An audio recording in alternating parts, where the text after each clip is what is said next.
Hello दोस्तों, हम अपनी डेली लाइफ में लोगों के सुसाइड करने के बारे में अक्सर सुनते रहते हैं। हालांकि सुसाइड करना एक गलत बात है और ये कायरता को दर्शाता है, इसलिए हमें कभी भी कायरता का रास्ता नहीं अपनाना चाहिए।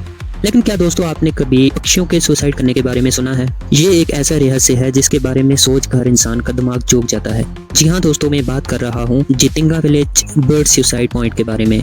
जितिंगा दरअसल एक गांव का नाम है जो डिमा हसाओ डिस्ट्रिक्ट आसाम में पड़ता है। ये गांव गुवाहाटी से 330 किलोमीटर साउथ के साइड पड़ता है और हफलिंग टाउन से 9 किलोमीटर दूरी पर है। इस गांव को बर्ड सुसाइड पॉइंट भी बोला जाता है। दरअसल यहाँ मानसून के बाद सितंबर और नवंबर के बीच में शाम को 7 बजे से 10 बजे के दरमियान बहुत सारे पक्षी सुसाइड करते हैं। ये एक ऐसा रहस्य है जिसे लाखों सालों में कोई इंसान नहीं समझ पाया है। यहाँ सुसाइड करने वाले ज्यादातर माइग्रेटरी बर्ड्स होते हैं, जिसमें टाइगर बिटरन, किंगफिशर्स और इसके अलावा ब्लैक ड्रोन, ग्रीन पिजन, हिल पार्ट्रिज, एमरल्ड डाउ और नेकलेस लाफिंग थ्रस्ट जैसे पक्षी भी शामिल हैं। अब सवाल ये उठता है कि हर साल एक ही समय में इतने सारे पक्षी सुसाइड क्यों अटेम्प्ट करते हैं? एक्चुअल में ये एक रहस्य है जिसकी एग्जैक्ट रीजन तो कोई नहीं जानता, लेकिन फिर भी कुछ वैज्ञानिक इसके बारे में अलग अलग थ्योरीज देते हैं। कुछ वैज्ञानिक कहते हैं कि मानसून के खत्म होने के बाद हवा में ज्यादा फॉग और ज्यादा तेज विंड्स चलने की वजह से पक्षी अपना रास्ता भटक जाते हैं और इन हवाओं में फंसकर उनकी मौत हो जाती है। और कुछ वैज्ञानिकों का कहना है कि यहाँ पर जमीन के नीचे मैग्नेट है जिसकी वजह से बर्ड्स उसकी तरफ खींचे जाते हैं और गिरकर उनकी मौत हो जाती है। और कुछ वैज्ञानिक कहते हैं कि आसपास के गांव की लाइट्स पक्षियों को आकर्षित करती हैं और हवा में फॉग होने की वजह से पक्षी अपना रास्ता भटक जाते हैं और पेड़ पौधों से और बम्बू से टकराकर उनकी मौत हो जाती है।